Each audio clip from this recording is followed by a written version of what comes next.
Boop a doop a doop a doop a doop a doop doo doo. Boop a doop a doop a doop a doop a doop doo. It's a lovely day in the neighborhood. I'm walking down the street.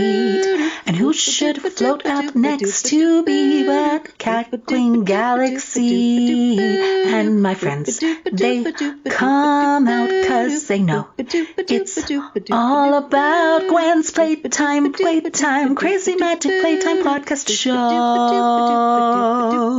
Gwen's Playtime, Crazy Magic Playtime. Join in the singing, the dancing, the dreaming. Boop, boop, boop. It's Crazy Magic Playtime. Are you ready to play? Okay, I'm ready to play. I have my heart pillow. Okay, I'll let him in because he's probably like, "What's going on?" Ready? Okay. I'm ready. Two, one. Oh. Go. Go ahead. Oh, calm down. He's Matthew is entering the room. I'm in the room. Hang on. Where's my camera? We're hanging. We're getting fluffy. We got a pillow. I am not fluffy. Oh no! Hugging my heart pillow.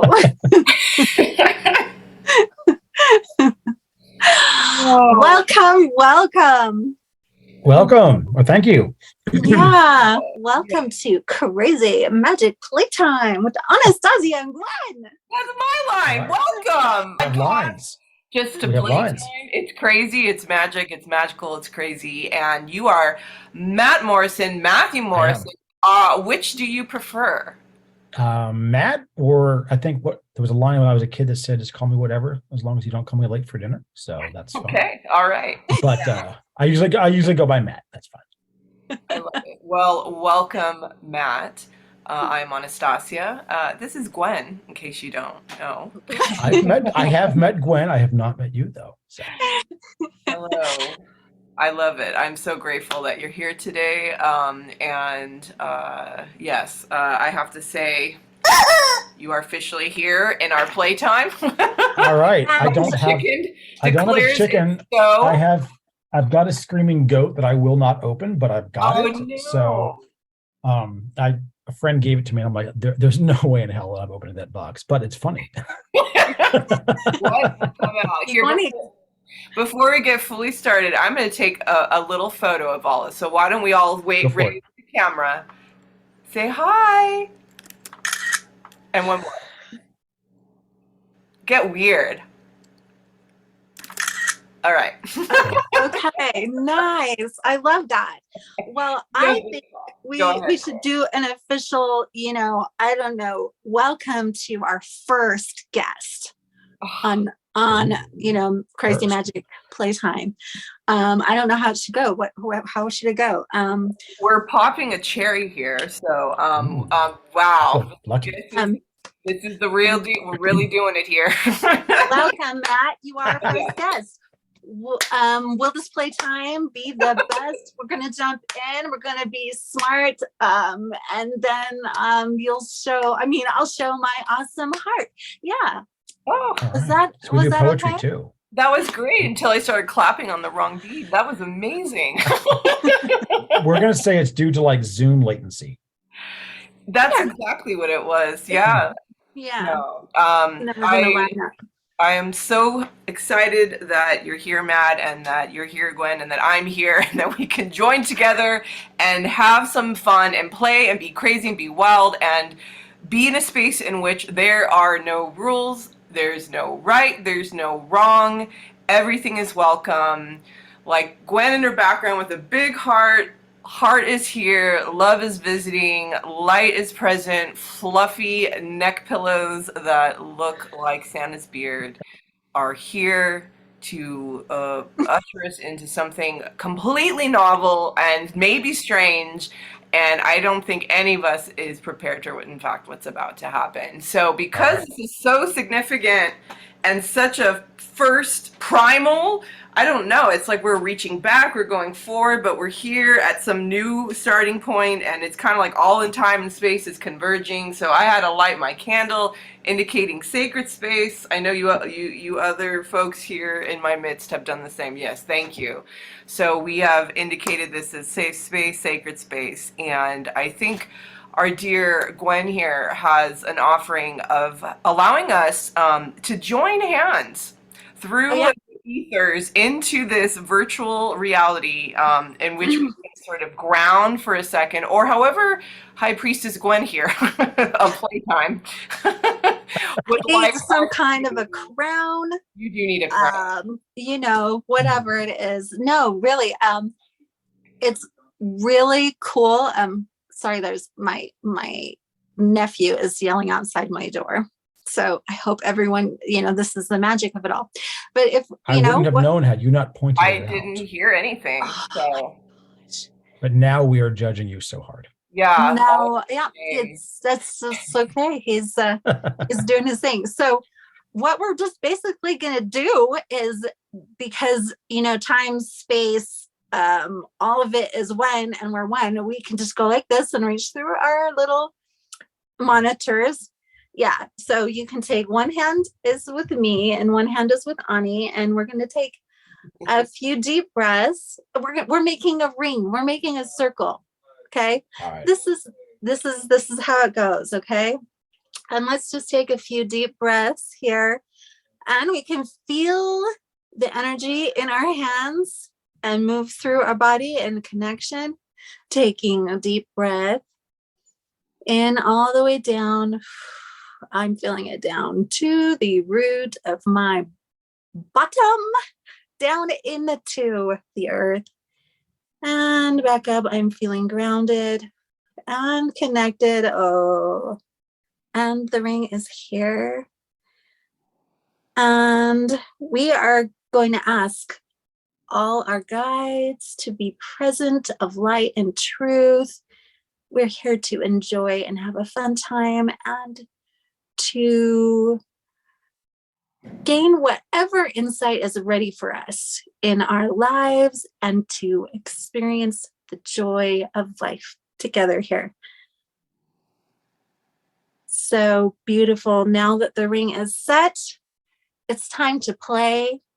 And Matthew, now that you're entering into crazy magic playtime, there's a little keyword you have to tell us. It's the magic word of entry, and only you know what it is. What is your magic word of entry for us to go through this ring down and open this amazing door? This is magical. So what is your little password? You can go ahead and take your time, or you may not. It might be right on the top of your tongue. Okay. Is this like the first word that comes to mind? Yeah, the first thing. This is your word, and it's just flowing right through your body. Artichoke? Artichoke. Artichoke opens the door. Oh, right. All right. I don't know. No, it's right. When artichoke is amazing. I love artichokes, by the way. I just tasted them in my mouth. Okay, cool. So we're going to walk through the door, and we're just going to hang out here in this beautiful, amazing space. It's just magical. Right now, I am just in a space of light. I don't know if any of you guys are feeling that. A space of amazing, amazing light. And it feels like anything can be presented to us here. And right now, I am just feeling the energy of it. It's coming through my body and system and my toes. I feel it coming up my toes into my body. Wow. And I'm just, these fluffy white clouds, I almost feel like I see Kirby. Kirby is like, wanting to pop up and say hello to me. But yeah, like, is there anyone coming up to any of you two here? just wanting to say hello. Hi, glad to be with you here. Well, Artichoke started to visit with its kind of buttery leaves and kind of caressing me almost like I was in a, Venetian, like in a Venice canal, in a little artichoke boat. That lovely light kind of green color. Maybe the water is made of butter, actually, literal butter. And literally butter. In our artichoke boat. Again, we were blessed by rubber chicken and it squawked open entry and I feel like there are a lot of chickens on the side of the road too that are watching us as we're floating down the canal in our artichoke boat. And I'm reminded of all my time in natural health and wellness of how artichokes are so nurturing actually to our liver and our sleep cycle and actually can allow us to maybe rest better, which I think is a wonderful place to be right now in life, to recognize that and to allow rest. So the allowance of rest and ease are present, journeying with me in artichoke boat in Venice.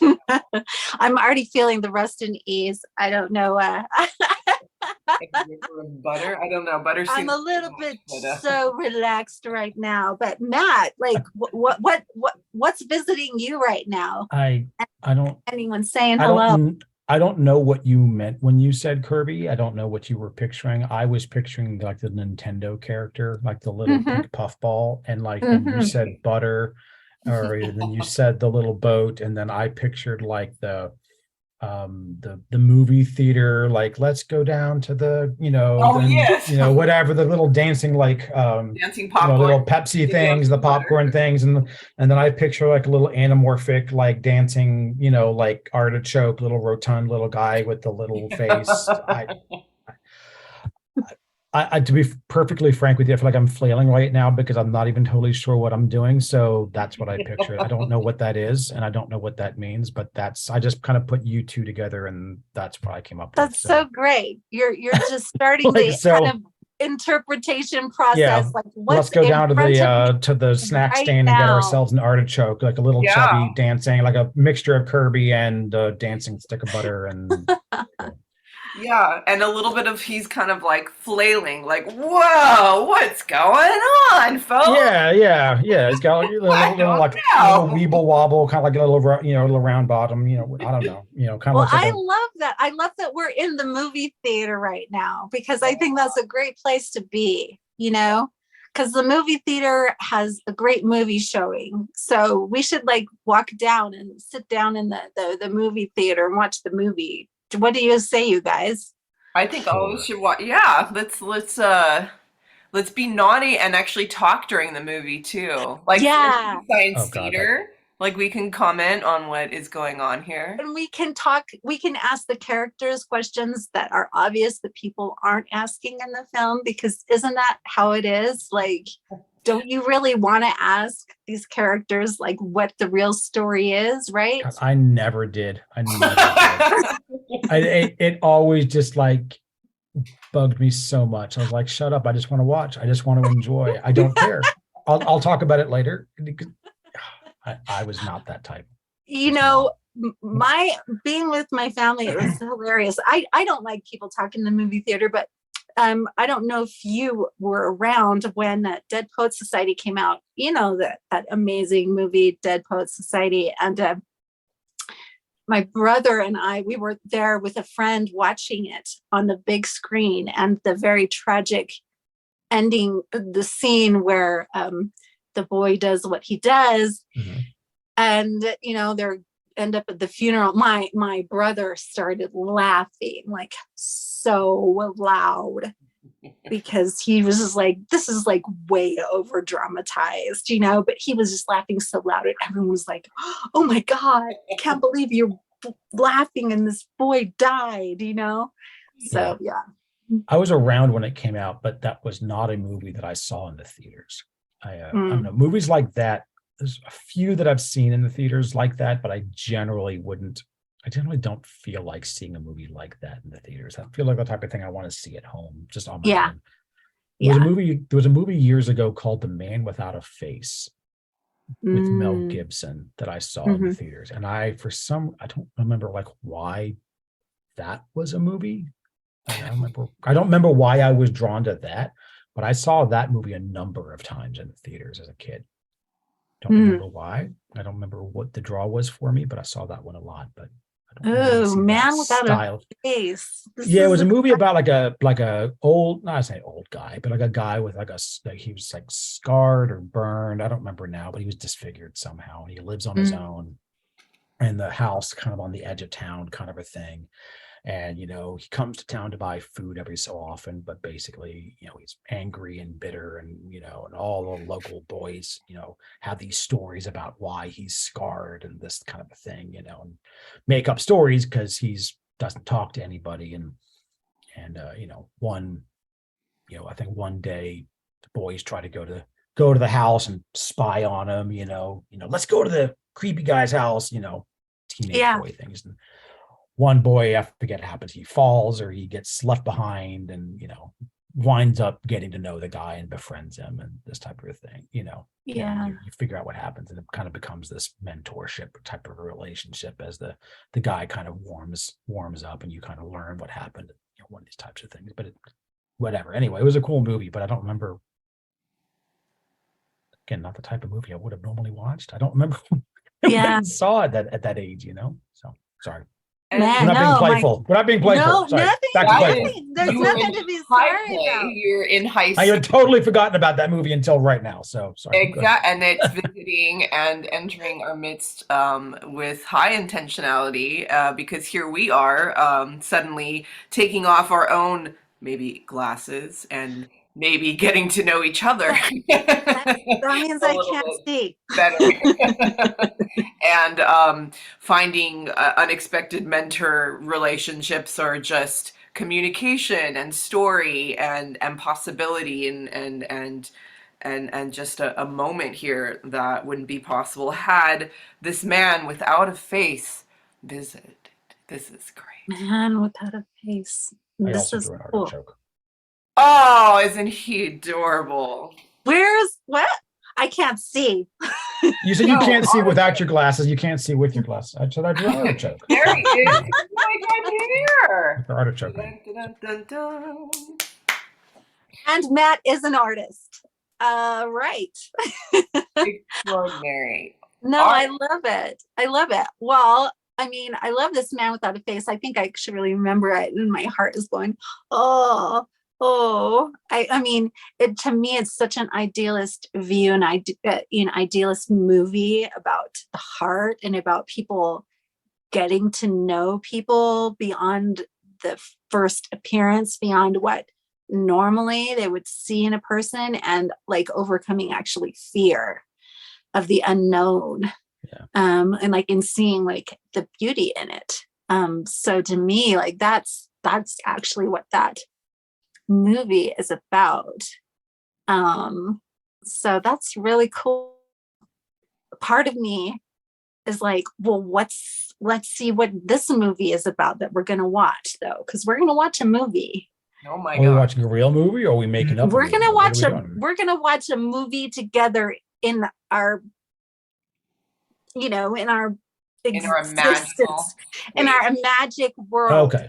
Okay, so we're not sitting down to watch like Star Wars. We're sitting down to watch just a movie. This is an even better movie than Star Wars. Yeah, this is an even better movie because it was made specifically for us. Okay, so I'm just trying to figure out the rules of this game that doesn't have rules. I'm sorry. Yeah, no, that's what I hear. There are no rules. Yeah, there are no rules. No, the only rules is there is no rules. Got it. Cool. This movie, we're gonna watch this movie, and it was made specifically by us. You've always wanted to make a movie, right? Oh, maybe you haven't. I have. I've always wanted. I've never wanted to make a movie, but I will play along. I'll say yes. What was that?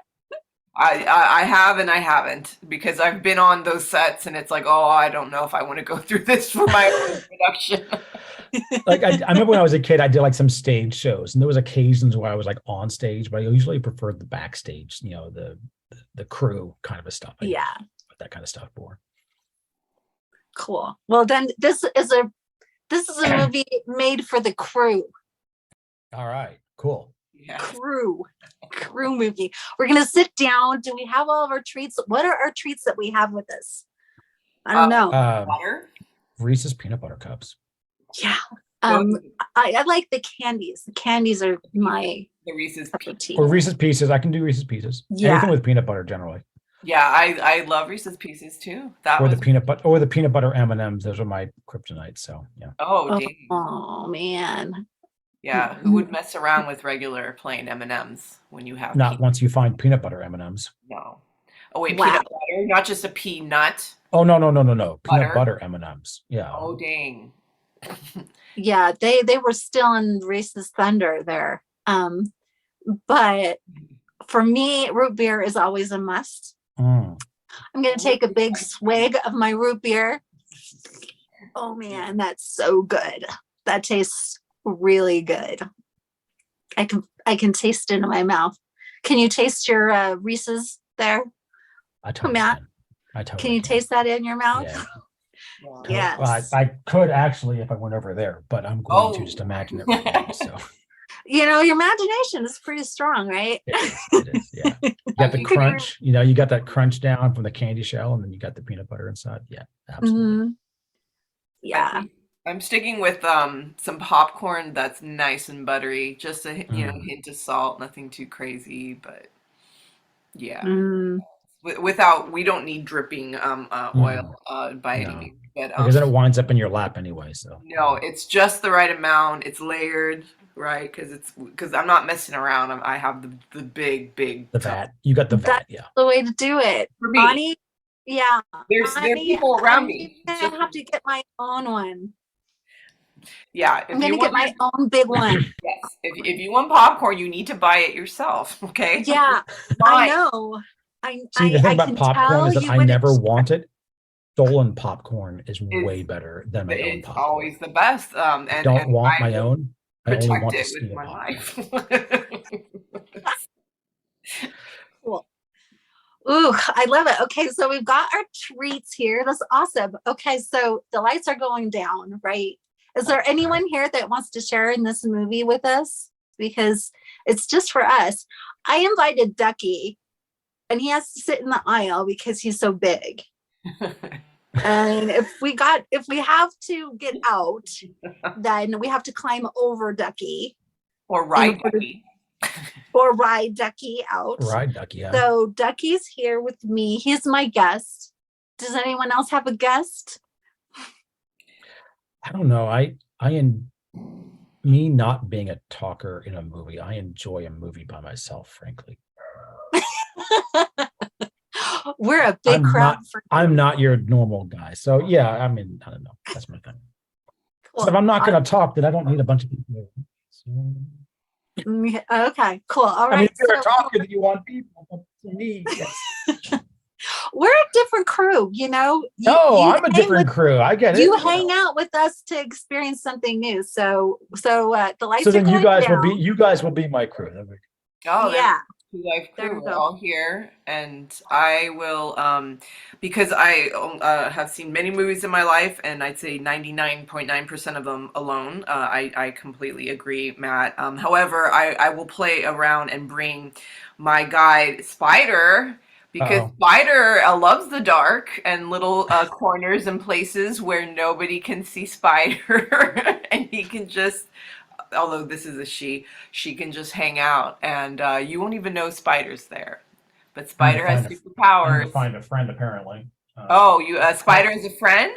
No, so I need to find a friend, apparently. But you can see my background. I'm in a woodworking shop. I don't have friends. Well, I know a lot of tools that are your friends. I mean, I've got some hand planes, but hand planes don't exactly make for good partners. I mean, they just kind of sit Are you sure? Okay.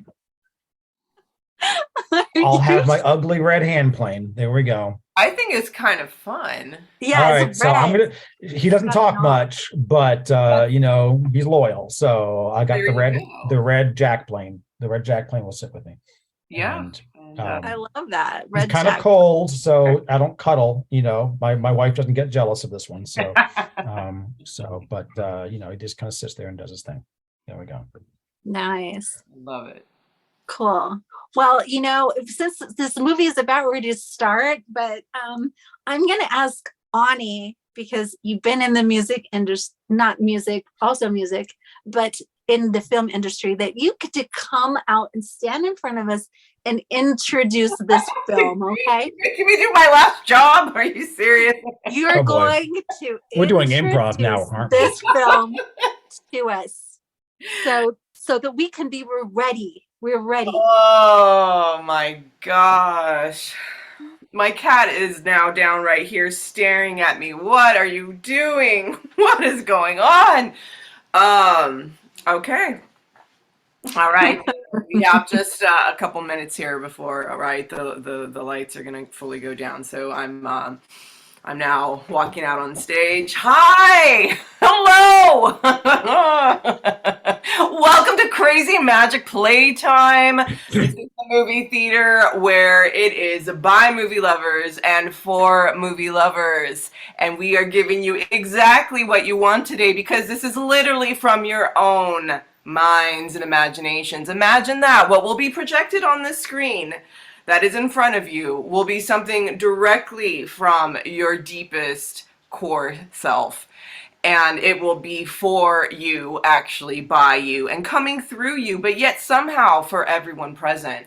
It has a runtime of 90 minutes, but for some magical reason, we've been able to compress that just into the next few minutes for you guys, so you can enjoy it, and it'll feel like 90 minutes, but it'll unfold at its own pace.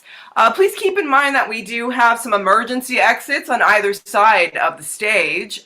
In the case of emergency, that's when you're going to want to push those doors open. It will trigger alarms. However, do not do that, because it will highly disrupt the environment, and we are not about interruptions here. In fact, if you ever notice anything going awry during your time together, anyone talking out of turn, or anyone's duckies or spiders or woodworking machines stepping out of line, please find me or somebody dressed like me, and we will come immediately to your assistance and help remove them at once. But as she said with a maniacal laugh. But no, really, I'm just here to welcome you into our environment here. We are so grateful at Crazy Magic Play Time to have you here. Again, this is for you, by you, through you, and really for all. It is our honor to have you here. Thank you, and enjoy the show.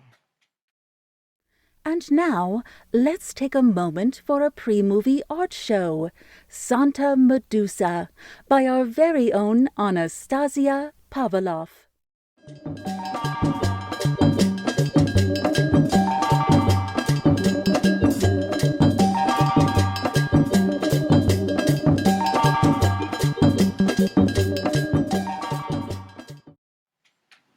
Beautiful. Seems like Thank you, Ani. Thank you, Ani. Pam says she likes that too. Yeah, she likes that too. Great.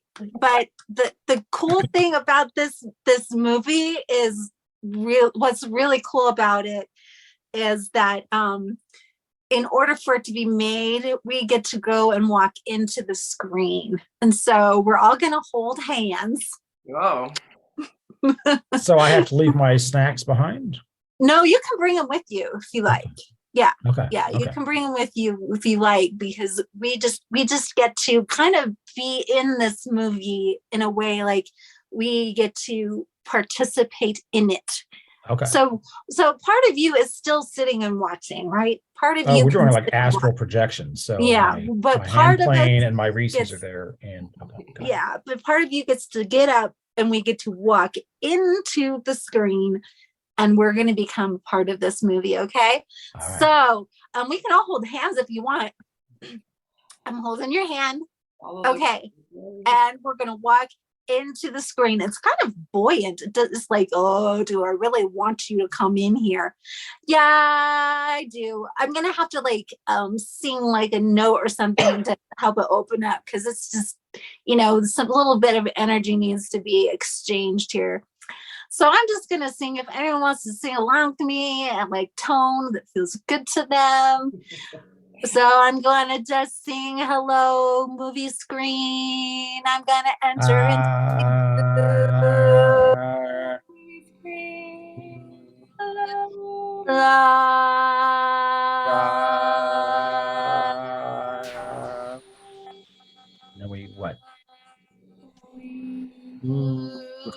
I'm jostling into the movie screen. I'm jostling into the. I am here in the movie screen. I'm in the movie.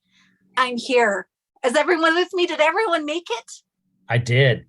You Felt like made you kind it. of like pushed in, then you like bounced through.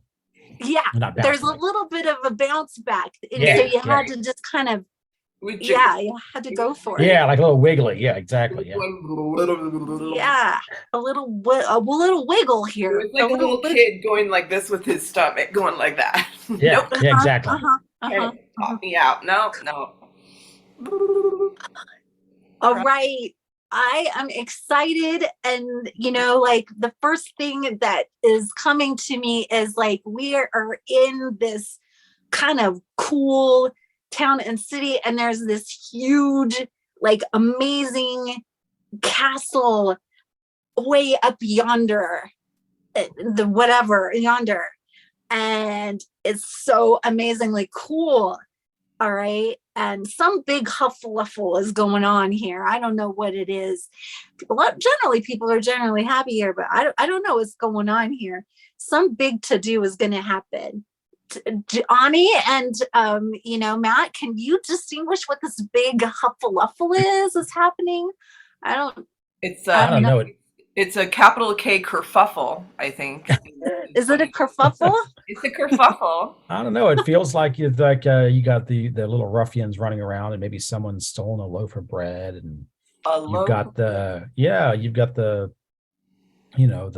local constable or whatever is trying to chase down the kid. You got like a little Aladdin action, the little kid running around knocking I love things Aladdin. over. Someone's throwing cantaloupes, things like that. It's Maybe parkour, I see. Yeah, exactly. Something like that, running around. You got the big lumbering constable. He's a little bit overweight, got the red nose, Yeah. And, and always has to have a little big kids belly. running around, ducking under booths, and, chickens are squawking, and there's, that kind of it. Exactly. Chickens are squawking. Yeah. There's probably a monkey somewhere. And wow. Where is this kingdom?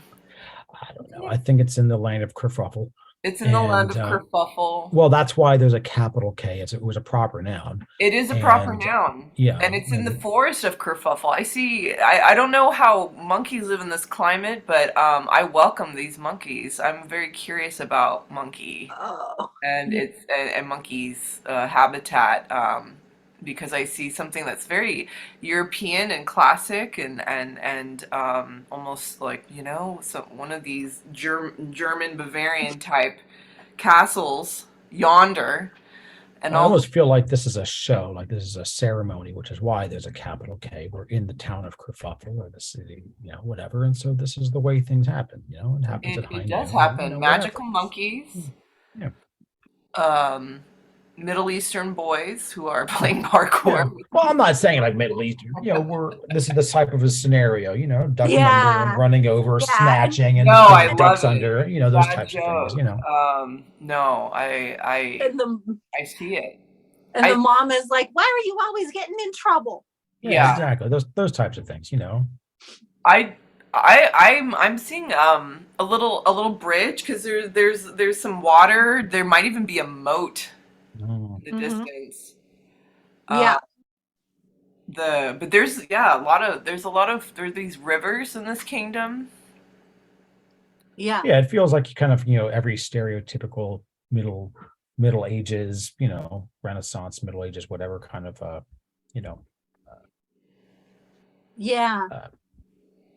kind of picture. Why the word's not coming to me, but stones and mud and specific, wagons and horses and knights that you're drawn to, Matt. Like, is there something specific that you're drawn to that you could really see that you're like, that's interesting, like, wow, and you could really describe and detail something that's catching your eye, that's kind of unique, like a specific thing, like an actual object. I don't know. I think I saw the I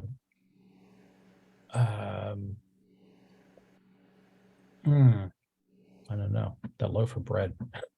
The loaf of bread. That's what I saw.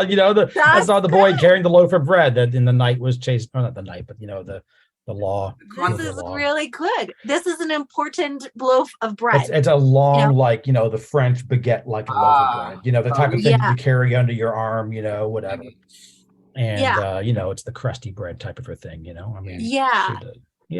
I like this bread. I think it, at first it looks like it's just a normal like loaf of bread, but there's something really special about this bread. And the constable knows that if he doesn't get it, there's going to be an uproar. There's going to be a real uproar that's going to happen.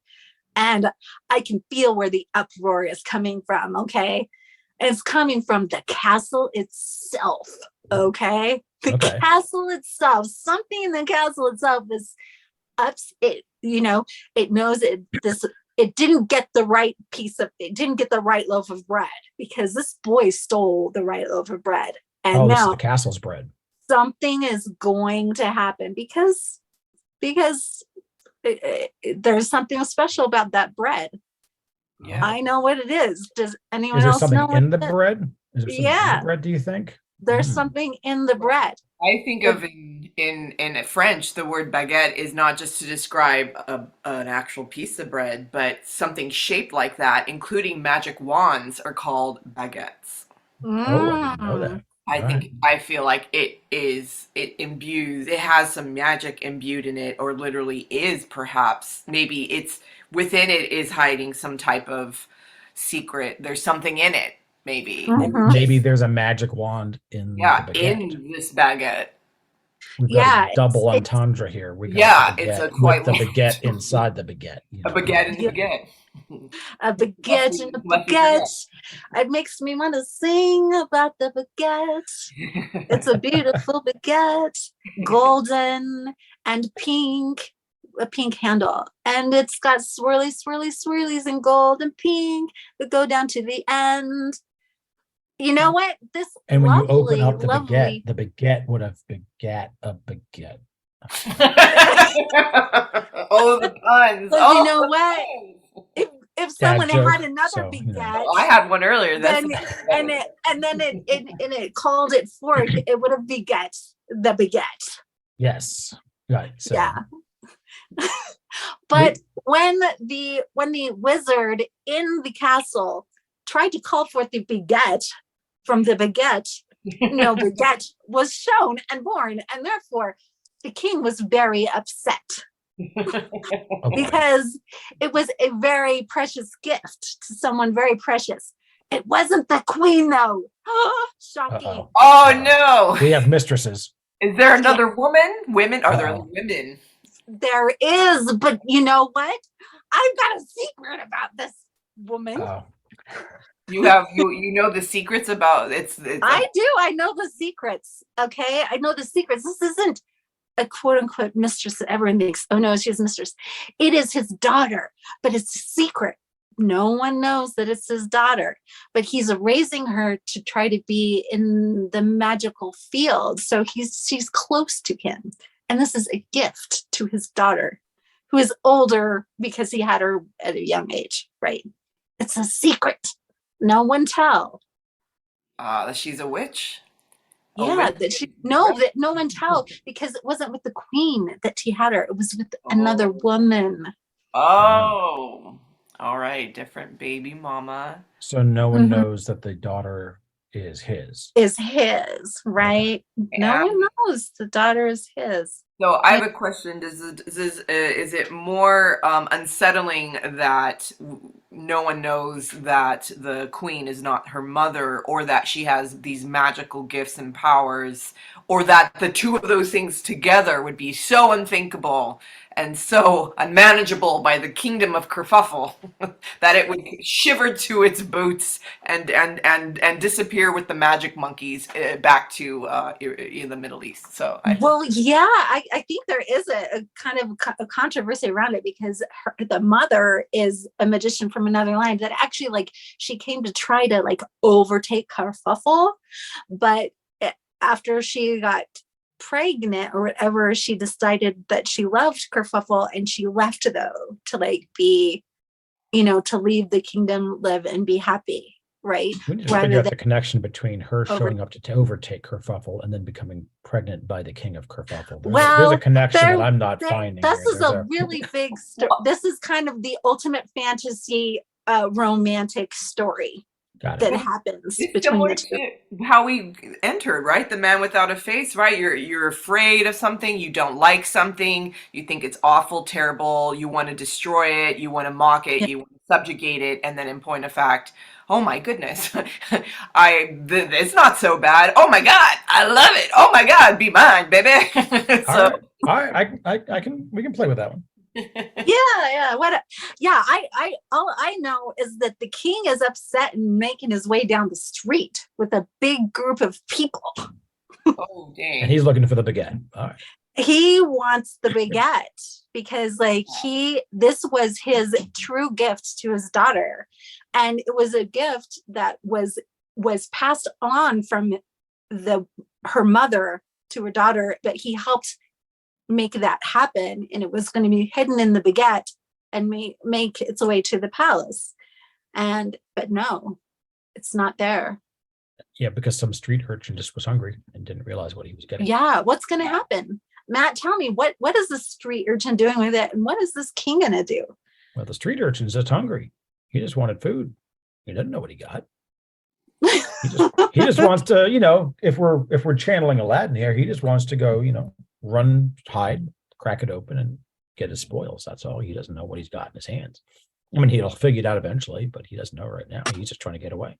And up comes the king. I can see him. He's now much closer to the boy now. He's got some, I don't know if you see this, but he's got a big burly beard. He's a big dude.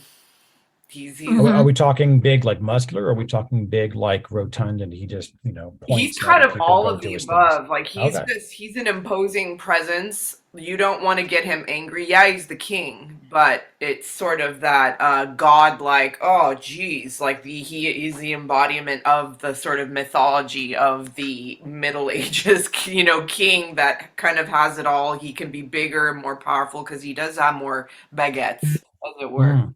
Yes, got it. He does.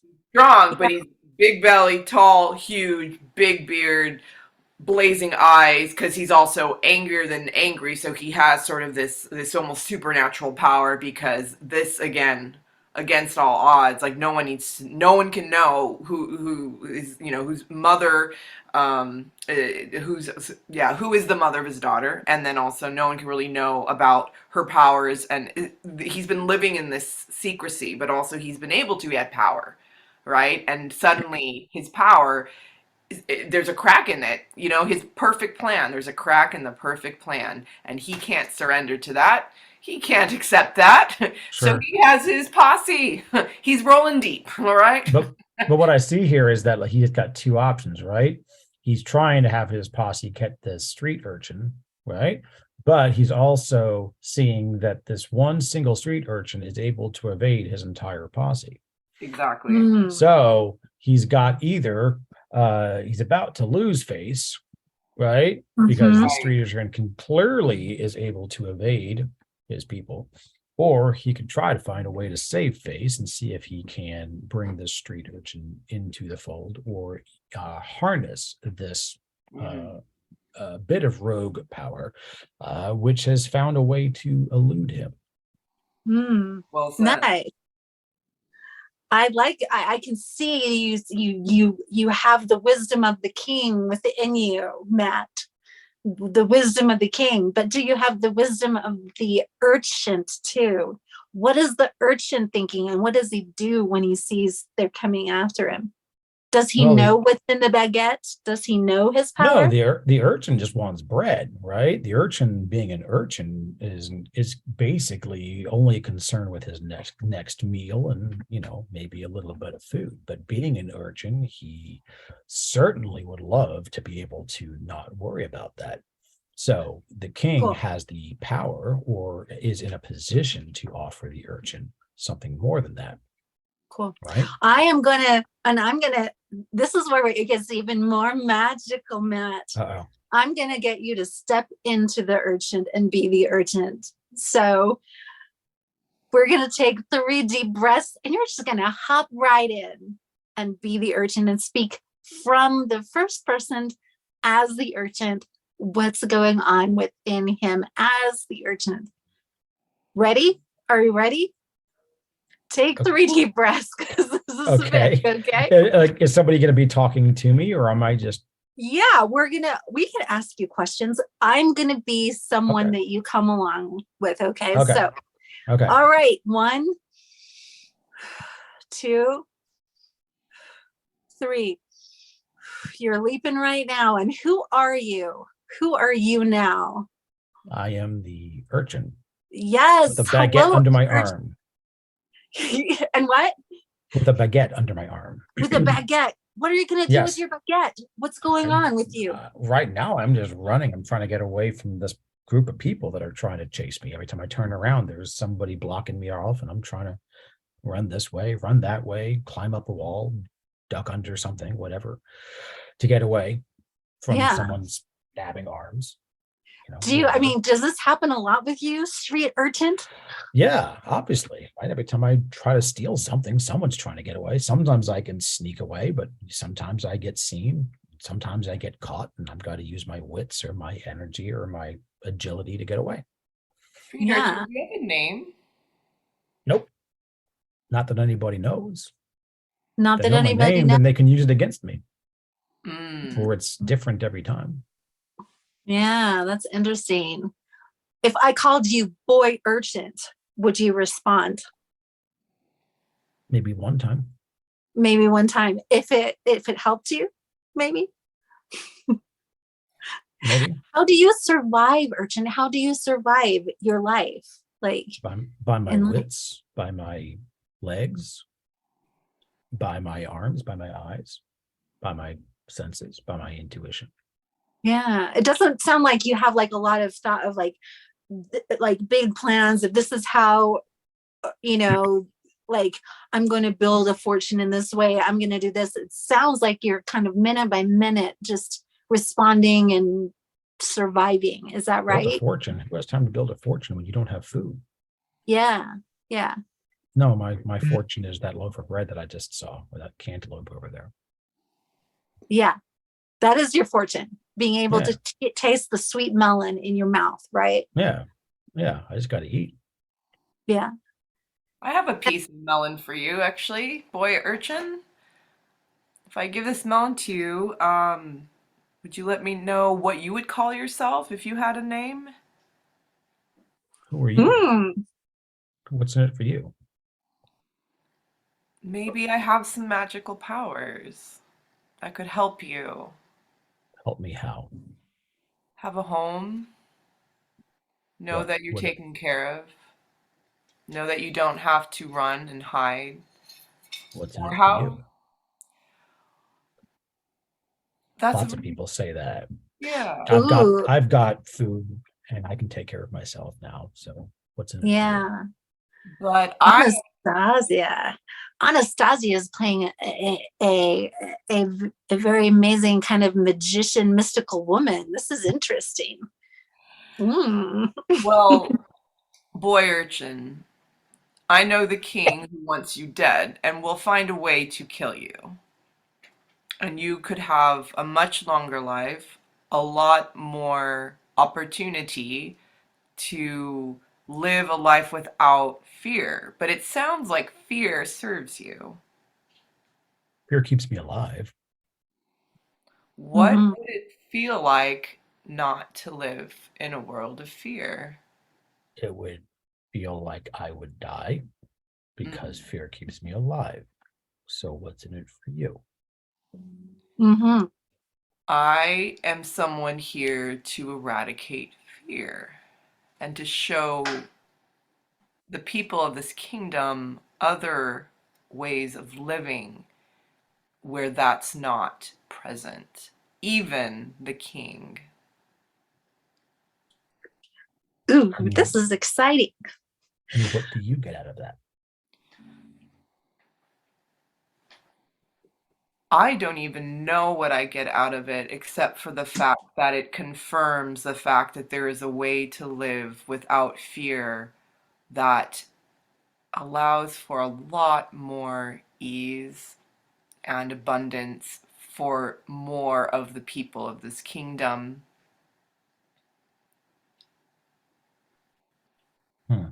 This is so cool, you guys. There's a knock on the door, and both of you have been found. Well, I just disappeared, so because I have magic powers. So I didn't realize I was inside, but I thought we were outside. Okay. Well, we're outside. Well, okay. Either way. You have been found. You have been found by the guards, and they have you. And they have the bread and the bread. I'm long gone. Do you know what is in this bread, Urchin? No, I was just looking for bread. Have you? I was just hungry. Well, the king has come, and he says he knows you have touched the bread, and therefore you must die. You must die. I'm being really extreme as the king. You must die, street urchin. Okay. You are nothing. You have touched the holy bread, and if you touched it without it being, that means that you have something. Actually, I can't say that aloud. I can't say that aloud what you have, because you've touched the bread. Anyone who touches that bread must wear gloves. Okay. I command the bread to be brought to me. Right here, right now. And you will be beheaded, street urchin. My daughter is here, and I am now going to present this baguette to my beautiful, amazing daughter.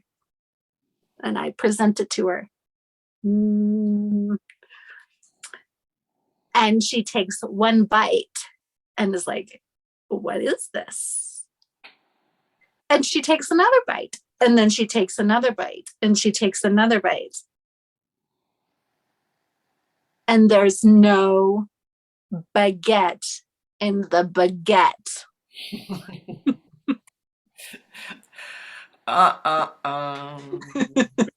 Dun, dun, dun. Bonjour. A baguette in French does not simply refer to that famous French bread, but to anything roughly shaped like it. So that magic wand, une baguette. Those chopsticks, des baguettes. Do you want to play those drums? Sure, avec des baguettes. And conduct an orchestra? Bring your baguette. Please play responsibly. It's crazy magic playtime. What has just happened? Uh-oh. I, as the king, I am furious because what has happened? I bring the baker, I bring everyone. I am mad. And at this point, I don't care who knows what's going on, because this is not going to happen under my watch. My daughter gets to have her power and know her power. She is beauty beyond anything, beyond even the kingdom. Oh my God, I can't say that out loud, but that is the truth. I think, like Glenda the Good Witch, I suddenly popped down in my little bubble, and I'm like, did somebody call? Did somebody say that this is even bigger than the kingdom itself? Oh, my dears, I feel this is when I jump into a song and dance and I talk about the real magic of the kingdom. The magic of the kingdom, the magic of the kingdom. Tell us all about the magic of the kingdom. Just all of a sudden, like the tavern or whatever we're in, like all the, the walls move apart, and yes. The king is crying. Somehow everybody can move in their gowns and whatever. Okay, yeah, got it. The king is crying, but he comes in with the bass line every once in a while, right? Like the bass. Ba-dum-ba-bum, bum. That kind of a thing is happening. So I'm tell us picturing like about a the Knight's kingdom. Tale where there's like, we're playing like Thin Lizzy or something like that, or or even Monty Python. They're in the castle scene. You got coconuts somehow. I don't know. Whatever. Anyway. Yes. So tell us about this. Tell us about this, Anastasia. What is the magic of the kingdom, huh? Like, tell me. I am the king, and and as you sing, my heart is melting.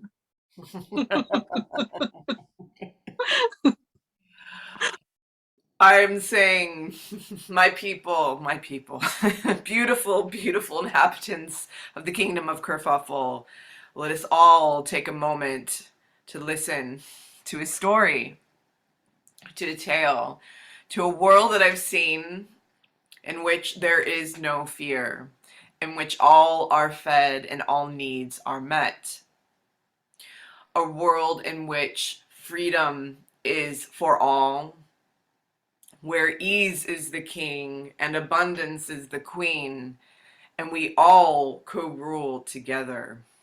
And we all find our place in this kingdom, in this community, and we all know exactly how we fit in, woven like threads, like a golden frequency, into a tapestry that is alive, that is made up of all of us, individuated, but also part of this collective whole.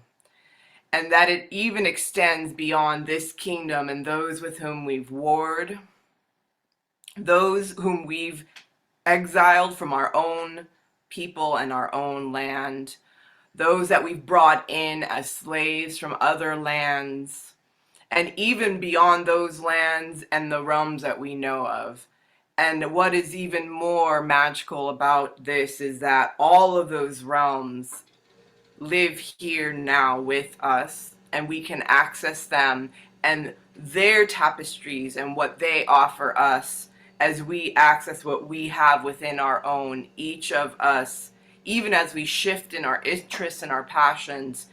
There's this ongoing flux and flow where everything fits together, provided that we surrender and release the illusion that we need fear and we need power over others in order to thrive in this kingdom of Kerfuffle, or in any kingdom or in any realm that exists in all of time and space. And poof, I'm gone. No, you're not gone. The king weeps and falls to his knees. She's like, I didn't understand what she said, but darling, why did you leave? Why did you leave? I've missed you. You are my love. You are the mother of my daughter. You are the mother of my daughter. Yeah, why did you leave again? And he's like, I will listen to your words. What did she say? What did she say? And there's a scribe now who's like, Master, I wrote down everything. I have a whole transcript. I shall make it a decree. I shall make it a... Everyone reads. We need some more scrolls. There's some more scrolls down. So what is the urchin thinking right now as all this is happening and the sword is like at his neck? The urchin isn't really thinking about anything except that A, he's hungry, and B, there's a sword at his neck, and C, he has no idea what she just said.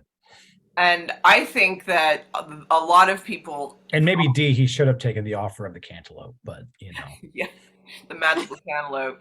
Yeah, from Magical Lady. I also feel like in the moment where the king is weeping and as the woman leaves, that sword, I heard it drop to the ground. You know how the sword can make that sound where of metal on the ground.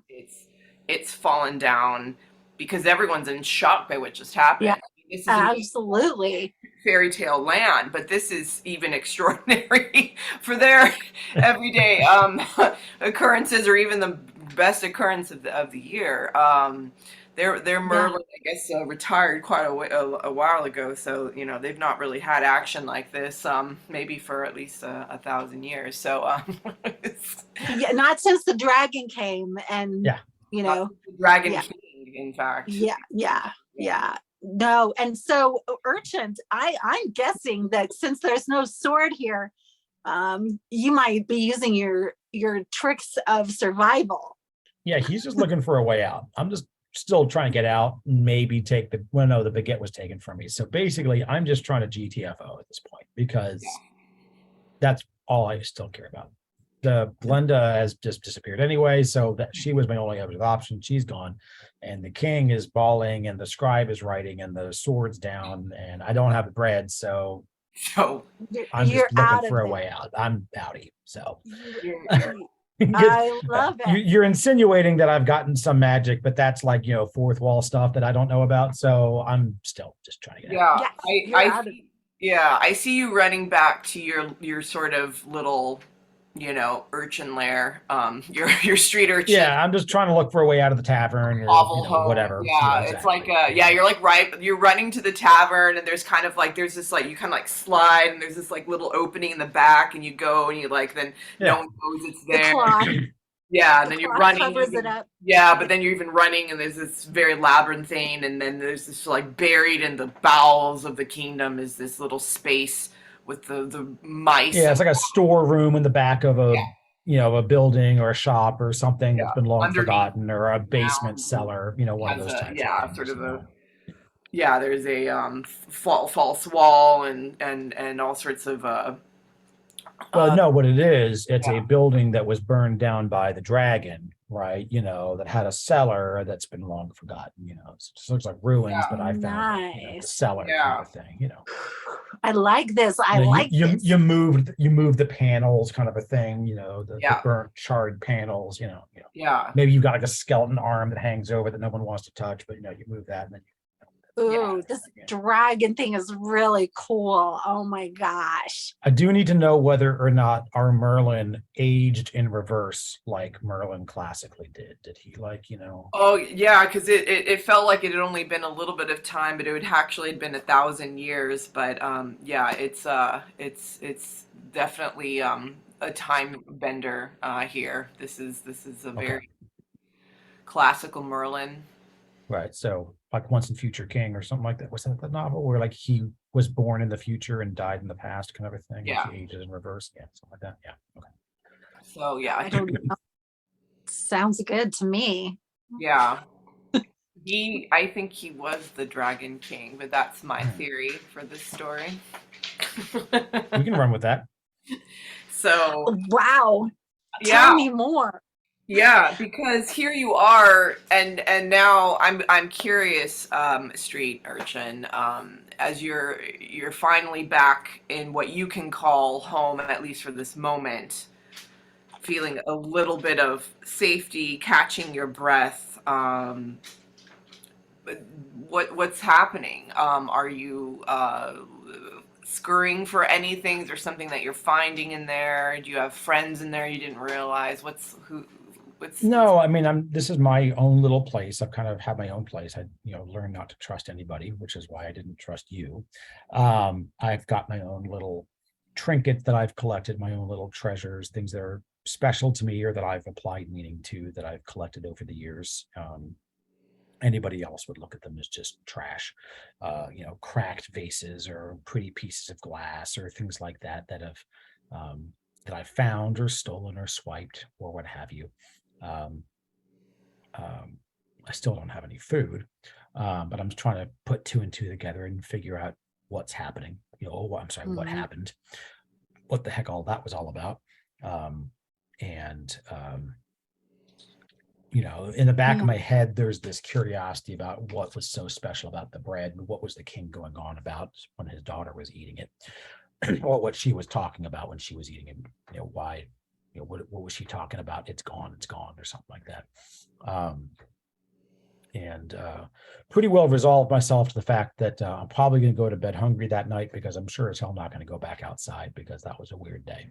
And you're laying in your bed and you're looking at your beautiful things. How do you get to sleep at night when you go to bed? Do you do anything particular to kind of help yourself get to sleep? Do you sleep as the street urchin?